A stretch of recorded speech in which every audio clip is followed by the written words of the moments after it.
Assalamualaikum warahmatullahi wabarakatuh. Perkenalkan Bu, nama saya Oktavia Disa Putri, mahasiswa dari Poltekkes Kemenkes Jambi jurusan Keperawatan. Di sini saya akan melakukan penyuluhan tentang gizi seimbang pada anak sekolah. Sebelumnya, apakah Ibu bersedia, Bu? Bersedia. Baiklah, Bu. Sebelumnya Ibu punya anak yang berusia berapa ya, Bu? 10 tahun. 10 tahun. Jadi 10 tahun itu masuk pada kategori anak sekolah. Baiklah Bu, saya mulai ya Bu. Boleh. Anak usia sekolah merupakan anak yang sedang berada pada periode usia pertengahan, yaitu anak berusia 6-12 tahun yang sudah dapat mereaksikan rangsangan intelektual atau melaksanakan tugas-tugas belajar yang menuntut kemampuan intelektual atau kemampuan kognitif seperti membaca, menulis, dan menghitung. Ada beberapa aspek perkembangan anak.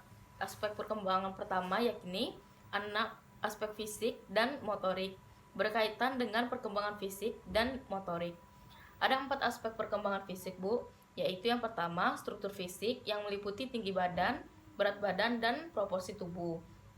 Aspek yang kedua yaitu sistem syaraf yang mempengaruhi perkembangan aspek lainnya, yakni intelektual dan emosi. Yang ketiga, kekuatan otot yang akan mempengaruhi perkembangan motorik. Yang keempat, kelenjar endokrin yang menyebabkan munculnya pola-pola perilaku baru. Aspek perkembangan berikutnya yaitu aspek kognitif atau intelektual. Perkembangan kognitif berkaitan dengan potensi intelektual yang dimiliki individu, yakni kemampuan untuk berpikir dan memecahkan masalah. Aspek kognitif juga dipengaruhi oleh perkembangan sel-sel syaraf pusat di otak. Aspek perkembangan yang berikutnya itu aspek perkembangan sosial. Perkembangan sosial individu ditandai dengan pencapaian kematangan dalam interaksi sosial, bagaimana ia mampu bergaul, beradaptasi dengan lingkungannya, dan menyesuaikan diri terhadap norma-norma kelompok. Aspek berikutnya yaitu aspek perkembangan bahasa. Bahasa merupakan media komunikasi yang digunakan untuk menyampaikan pesan, pendapat, dan perasaan dengan menggunakan simbol yang disepakati bersama.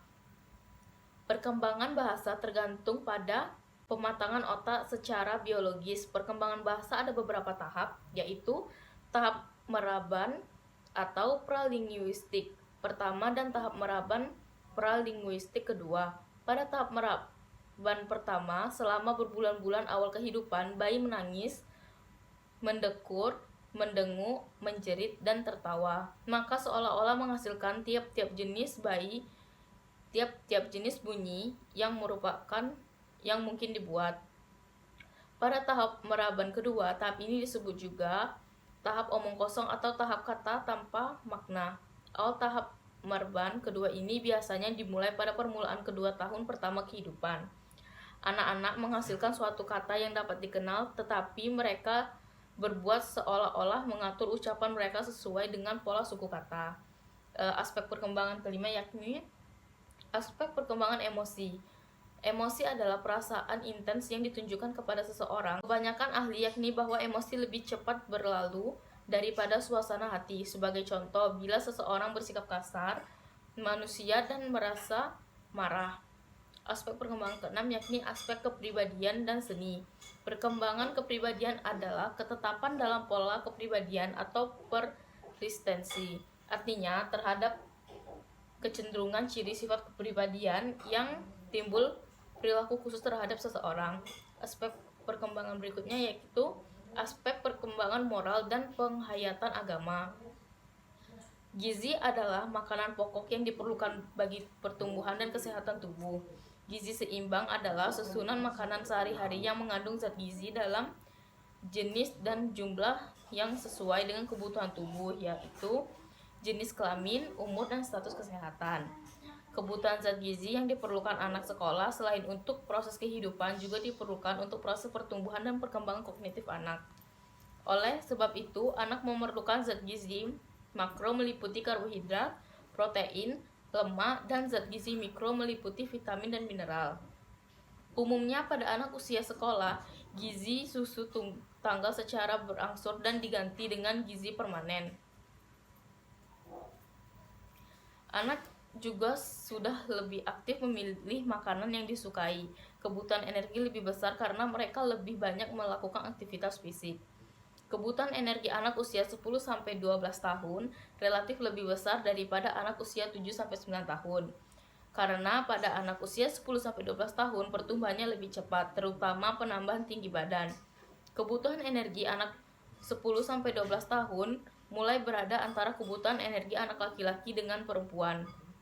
Anak laki-laki lebih banyak membutuhkan energi karena lebih banyak melakukan aktivitas fisik, sedangkan anak perempuan lebih banyak membutuhkan protein dan zat besi karena biasanya sudah mengalami haid atau menstruasi. Anak sekolah yang pada dasarnya memiliki kebiasaan banyak beraktivitas di luar rumah ini biasanya sering melupakan waktu makan. Kebiasaan melupakan waktu makan ini dapat mempengaruhi asupan makan anak. Cara menghitung gizi pada anak bisa dilihat dari usia, jenis kelamin, dan berat badan. Rata-rata berat badan ideal sesuai usia yang ditetapkan oleh Kementerian Kesehatan Republik Indonesia yaitu usia 0-5 bulan 3-6 kilo, usia 6-11 bulan 9 kilo, usia 1-3 tahun 13 kilo, usia 4-6 tahun 19 kilo, usia 7-9 tahun 27 kilo, usia 10-12 tahun 36 kilo untuk laki-laki dan 38 kilo untuk perempuan, usia 13-15 tahun yaitu 50 kilo untuk laki-laki dan 48 kilo untuk perempuan, usia 16-18 tahun yaitu 60 kilo untuk laki-laki dan 52 kilo untuk perempuan.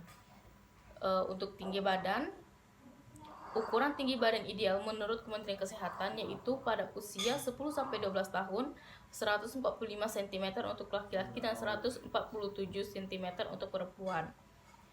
Lingkar kepala terlalu kecil disebut mikrosefali dan terlalu besar disebut makrosefali. Rumus menghitung gizi yaitu kita menggunakan IMT atau biasa disebut indeks massa tubuh, yaitu berat badan dibagi tinggi badan kali tinggi badan. Untuk 18,4 ke bawah itu disebut berat badan kurang, 18,5 sampai 24,9 yaitu berat badan ideal, 25 sampai 29,9 berat badan lebih, 30 sampai 39,9 gemuk, 40 ke atas sangat gemuk. Ada pula penyakit karena kurang gizi yaitu kwashiorkor. Ini merupakan salah satu penyakit malnutrisi protein yang paling akut di dunia. Gejala lain penyakit ini yaitu perut buncit, pembesar hati, penipisan rambut dan tekstur rambut yang kasar, gigi mulai copot dan dermatitis. Yang kedua ada marasmus.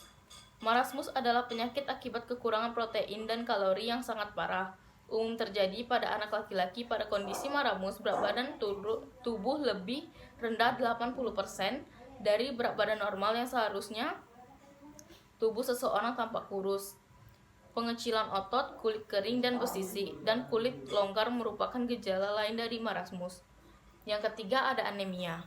Anemia yaitu penyakit kurang darah yang paling umum disebabkan karena kurang gizi.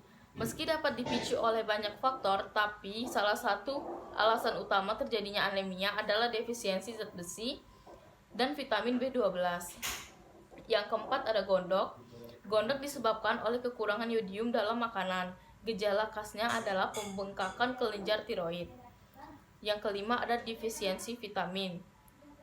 Baiklah Bu, penyuluhan saya sudah selesai. Apakah Ibu ingin bertanya? Iya. Apa Bu yang ingin ditanyakan? Mana cara mengatasi anak sekolah yang susah makan?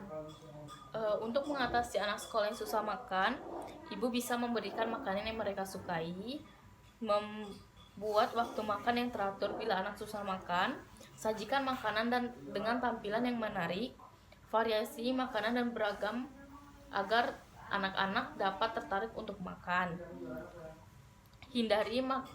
Hindari memberikan minum saat makan, karena memberikan minum dapat membuat anak cepat kenyang atau perutnya menjadi kembung. Perkenalkan makanan baru secara perlahan. Libatkan anak dalam cara yang menarik. Buatlah waktu makan senyaman mungkin. Dan jadilah panutan yang baik untuk anak. Seperti ibu mencontohkan kepada anak makan makanan yang bergizi dan makan tepat waktu. Baiklah Bu, sampai di sini penyuluhan kami. Terima kasih atas waktunya. Jika ada kesalahan kata mohon dimaafkan. Wassalamualaikum warahmatullahi wabarakatuh. Waalaikumsalam warahmatullahi wabarakatuh. Oke.